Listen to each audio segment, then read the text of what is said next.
Hello everyone, welcome back to my channel 7 Speed Manipur. Ngasi Anouba video amaga mayamna khoi use car gi Imphal car zone gi video sembiro habdu ngasi amuk yam gi phamda pura laksari haitare. Ado ngasi gi se ayamba khoi gi kai tare alto na ayamba oire ko. Ado alto sing su yaure aduga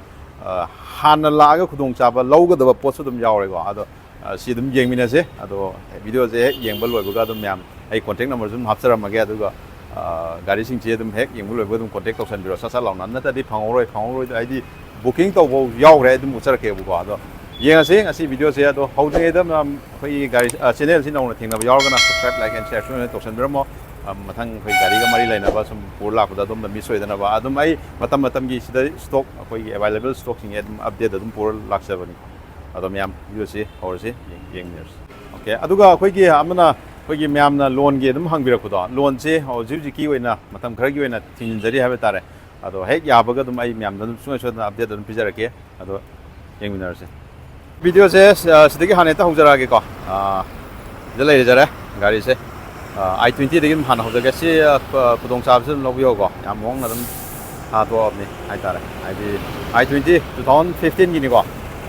keno ne megna hoidu ni go like first owner ni go koi punya sigi showroom gine ado magi price na koi 3,35,000 ko adum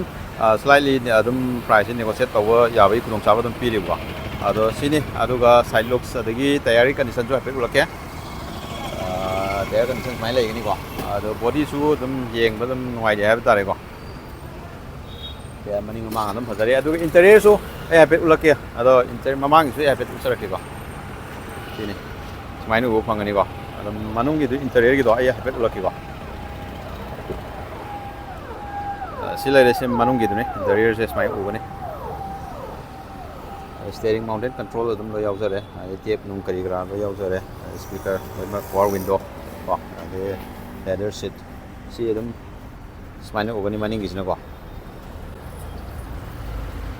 okay aduga magi maningi looks to jo habet dengan terake sina maningi ni ko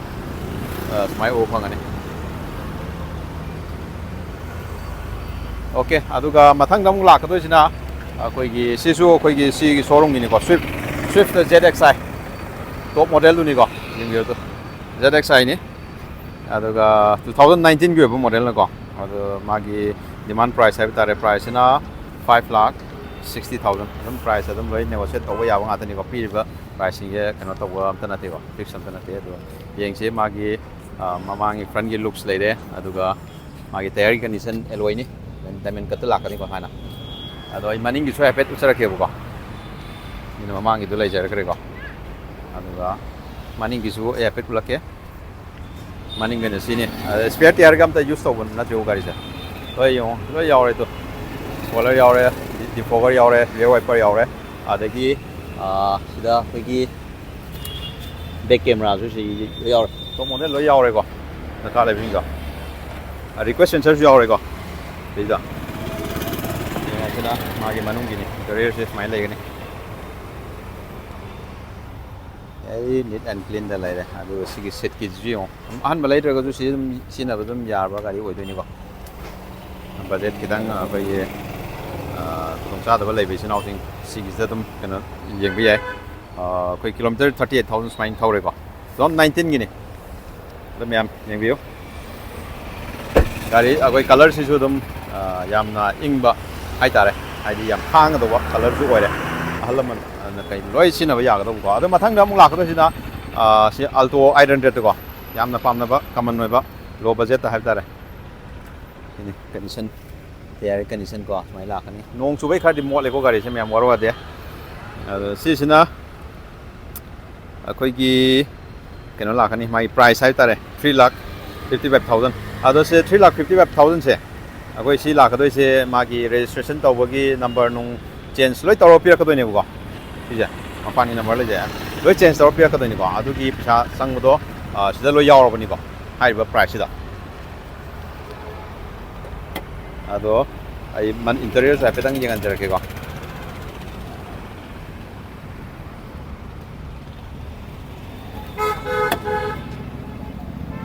silai re interior se nale infotainment siga lo yaw re ko touch screen ko seat ka si am na le ko si color combination yam sanai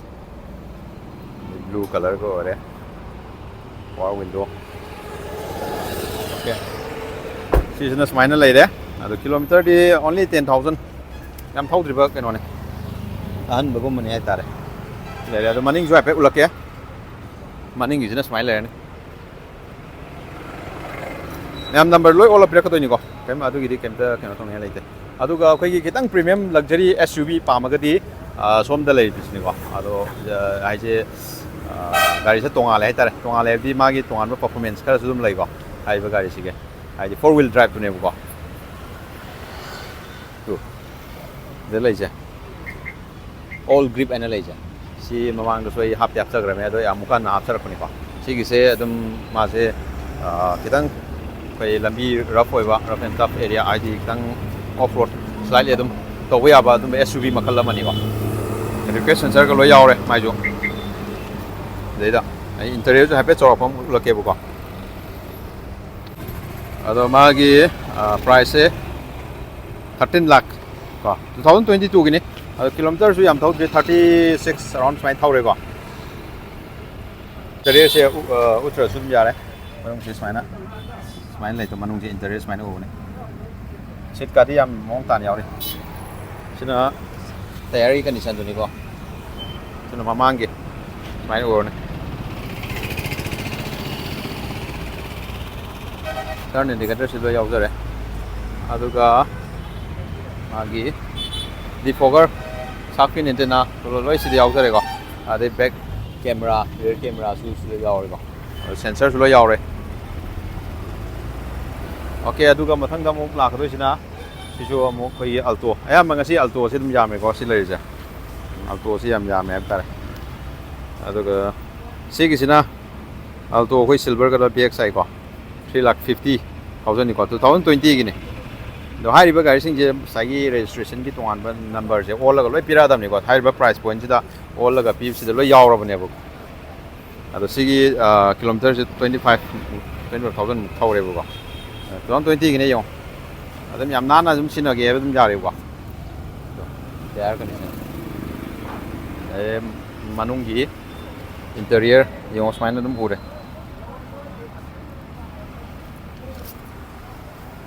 aduga mathang da mo khoi gi si jo alto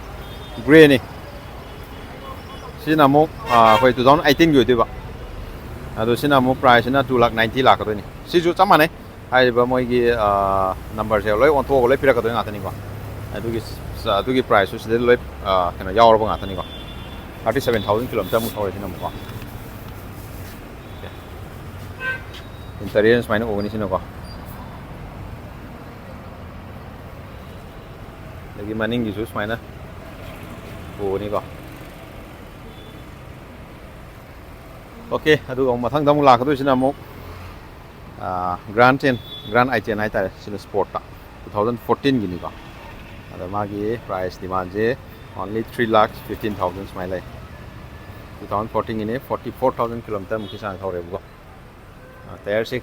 in views maina o phangani ba ade sina maning gi ni adam yamrain khalle yam gusudum habiro ke sensor yawre manung gisu interior si yom yam nana dum leiri ko sumaina ko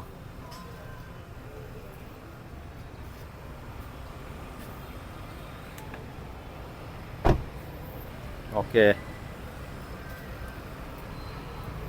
aduga mathang damo koi gi lakadoi sina alto siano ba gari duni ko mem Royal Enfield Anouba ne 360 gown classic entire 350 gayam phajam ni sejun phawul nuai ni sigi su ai video hapsa garam ko yeng biu ya silai re koi alto silai red color se sina maman hana dum haira ga yeng biu 2,68,000 2016 gini 37,000 km mu thore ba Data number nung on bokot pa loi ma yaw ni ko price lai ni smai na ya condition smai na ure lagi interior su epit ulake sini interior se kitang mam ni ko ꯂꯥꯏꯠꯁꯦ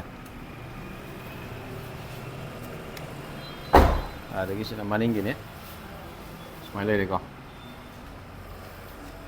ꯑꯗꯒꯤ ꯑꯃꯨꯛ ꯃꯊꯪꯗ ꯑꯃꯨꯛ ꯂꯥꯛꯀꯗꯣꯏꯁꯤꯅ ꯃꯊꯪꯒꯤꯁꯨ ꯑꯃꯨꯛ ꯑꯜꯇꯣꯅꯤ ꯑꯜꯇꯣ ꯁꯤꯜꯚꯔꯗ ꯂꯩꯔꯦ ꯁꯤꯒꯤ ꯍꯦꯛ ꯃꯅꯤꯡꯗ ꯂꯩꯔꯤꯁꯤꯅꯤꯀꯣ ꯁꯤꯁꯤꯅ ꯑꯃꯨꯛ ꯑꯩꯈꯣꯏ LXI 3,50,000 2020ꯒꯤ ꯑꯣꯏꯕ ꯁꯤꯁꯦ ꯑꯗꯨ ꯄ꯭ꯔꯥꯏꯁꯁꯤꯅ ꯃꯥꯒꯤ 3,50,000 ꯑꯗꯨꯒ 2020ꯒꯤ 29,000 ꯀꯤꯂꯣꯃꯤꯇꯔꯃꯨꯛꯇꯤ ꯊꯧꯔꯦꯀꯣ ꯁꯤꯜꯚꯔ ꯀꯂꯔꯁꯦ ꯌꯦꯡꯕꯤꯔꯣ ꯑꯗꯨꯝ ꯁꯤꯗ ꯀꯦꯃꯦꯔꯥꯗ ꯎꯕꯒ ꯗꯥꯏꯔꯦꯛ ꯔꯤꯌꯦꯜ ꯑꯣꯏꯅ ꯌꯦꯡꯕꯒꯗꯤ ꯑꯗꯨꯝ ꯈꯔ ꯈꯦꯠꯅꯕ ꯌꯥꯏꯀꯣ ꯑꯗꯨꯅ ꯂꯥꯛꯑꯒ ꯑꯃꯨꯛꯇꯪ ꯌꯦꯡꯕꯤꯌꯨꯀꯣ ꯆꯦꯛ ꯇꯧꯕꯤꯔꯣ ꯇꯌꯥꯔꯒꯤ ꯀꯟꯗꯤꯁꯟ ꯁꯨꯃꯥꯏꯅ ꯎꯕ ꯐꯪꯒꯅꯤꯀꯣ ꯏꯟꯇꯔꯤꯌꯔꯁꯦ ꯍꯥꯏꯐꯦꯠꯇꯪ ꯌꯦꯡꯍꯟꯖꯔꯛꯀꯦ ꯄꯥꯡꯊꯣꯛꯑꯒ ꯏꯟꯇꯔꯤꯌꯔꯁꯤ ꯌꯦꯡꯕꯤꯔꯣ ꯁꯨꯃꯥꯏꯅ ꯎꯒꯅꯤ ꯑꯗꯨꯝ ꯅꯤꯠ ꯑꯦꯟ ꯀ꯭ꯂꯤꯟꯗ ꯐꯖꯅ ꯂꯩꯔꯤꯀꯣ ꯁꯤꯠ ꯀꯥꯁꯦ ꯑꯣꯀꯦ ꯑꯗꯨꯒ ꯑꯩꯈꯣꯏꯒꯤ ꯃꯊꯪ ꯂꯥꯛꯀꯗꯣꯏꯁꯤ ꯁꯤꯅꯤ ꯒ꯭ꯔꯥꯟ ꯑꯁꯇꯥꯅꯤꯀꯣ ꯒ꯭ꯔꯥꯟ I10 ꯑꯁꯇꯥꯗ ꯐꯖꯗ꯭ꯔꯥ ꯒꯥꯔꯤꯁꯦ ꯂꯥꯡꯉꯤꯀꯣ ꯑꯗꯨ ꯁꯤ ꯎꯄꯥꯏ ꯂꯩꯇꯦ ꯃꯤꯅ ꯕꯨꯀꯤꯡ ꯇꯧꯁꯟꯕꯤꯔꯝꯃꯦ ꯍꯥꯏꯕ ꯇꯥꯔꯦ ꯒꯥꯔꯤꯁꯦ ꯑꯗꯨꯛꯀꯤ ꯃꯇꯤꯛ ꯂꯤꯡꯕꯁꯤꯗꯀꯣ ꯌꯥꯝ ꯐꯖꯅ ꯂꯤꯡꯉꯤ ꯒꯥꯔꯤ ꯑꯁꯇꯥꯅꯤ ꯁꯤ ꯕꯨꯛ ꯇꯧꯁꯟꯕꯤꯔꯝꯃꯦ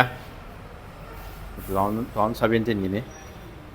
ꯑꯗꯨ ꯎꯄꯥꯏ ꯂꯩꯇꯦ ꯃꯊꯪ ꯑꯗꯣꯝꯒꯤꯁꯨ ꯑꯄꯥꯝꯕ ꯌꯥꯎꯔꯒꯗꯤ ꯉꯟꯅ ꯕꯨꯛ ꯇꯧꯁꯟꯕꯤꯍꯧ ꯅꯠꯇ꯭ꯔꯒꯗꯤ ꯑꯗꯨꯝ ꯎꯄꯥꯏ ꯂꯩꯍꯧꯔꯣꯏ ꯍꯥꯏꯕ ꯇꯥꯔꯦ ꯅꯠꯇ꯭ꯔꯒꯗꯤ ꯑꯗꯣ ꯑꯣꯀꯦ ꯃꯊꯪꯒꯤ ꯑꯃꯨꯛ ꯌꯦꯡꯁꯤ ꯁꯤꯗꯩꯗ ꯑꯩꯈꯣꯏꯒꯤ ꯑꯜꯇꯣ K10 VXIꯗ ꯁꯤ ꯈꯛꯇꯅꯤ K10ꯗꯗꯤ ꯌꯥꯎꯔꯤꯁꯤ ꯁꯤ ꯈꯛꯇꯅꯤꯀꯣ ꯁꯤꯜꯚꯔ ꯀꯂꯔꯅꯤ ꯑꯗꯣ ꯁꯤꯒꯤꯁꯤꯅ ꯑꯃꯨꯛ ꯂꯩꯔꯤꯁꯦ 3,10,000ꯅꯤꯀꯣ 2017ꯒꯤꯅꯤ 32,000 ꯀꯤꯂꯣꯃꯤꯇꯔꯃꯨꯛꯇꯤ ꯊꯧꯔꯦ ꯌꯦꯡꯕꯤꯌꯨ ꯁꯤꯁꯦ 3,10,000 2017 ꯏꯟꯇꯔꯤꯌꯔꯁꯤ ꯌꯦꯡꯁꯤ ꯏꯟꯇꯔꯤꯌꯔꯁꯤꯅꯤ ꯁꯨꯃꯥꯏꯅ ꯂꯩꯒꯅꯤ ꯃꯅꯤꯡꯁꯨ ꯑꯃꯨꯛ ꯌꯦꯡꯃꯤꯟꯅꯁꯦ ꯃꯅꯤꯡꯗ ꯁꯨꯃꯥꯏꯅ ꯂꯩꯔꯦꯀꯣ VXI ꯁꯤ ꯊꯥꯔ ꯂꯩꯔꯦ ꯑꯗꯣ ꯃꯥꯒꯤ ꯇꯌꯥꯔꯤ ꯁꯨꯃꯥꯏꯅ ꯂꯩꯒꯅꯤ